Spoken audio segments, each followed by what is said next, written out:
May video tutorial ka na, may step by step ka na, may reply pa, pero may nagme-message pa rin ng paano po ulit?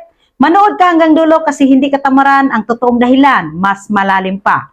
Kung isa ka sa mga creator, mentor, or leader na nakakaranas nito, relax, hindi ka nag-iisa. At kung isa ka naman sa laging nagtatanong kahit may tutorial, pakinggan mo to ng buo kasi makakatulong ito sa'yo. Unang dahilan, mas madaling magtanong kaysa mag-isip.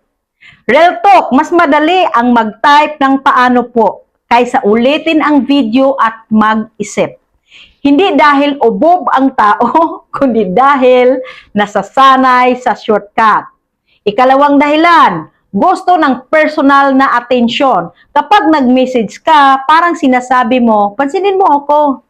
May comfort kapag may nagre-reply. May assurance, may pakiramdam na special. Pero ang problema, atensyon ang hinahanap, hindi solusyon. Ikatlong dahilan, walang paniniwala sa sarili. Marami ang nanonood pero hindi nila pinaniniwalaan ang sarili nilang kakayahan. Kaya kahit malinaw ang tutorial, may tanong pa rin ng tama po ba ang ginagawa ko?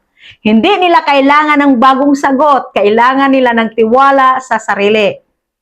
Ikaapat na dahilan, viewer mode, hindi doer mode. May dalawang klase ng tao sa social media.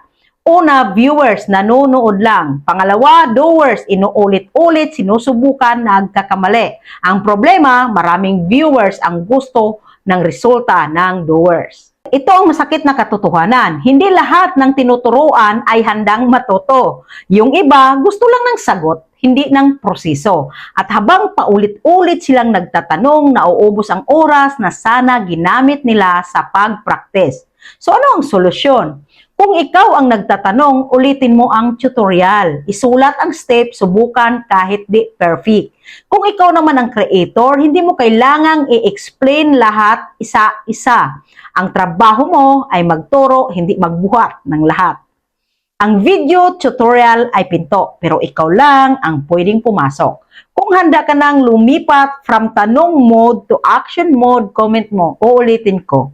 At i-follow mo ko kasi sa next video, pag-uusapan natin kung paano maging student na umaangat, hindi lang palatanong.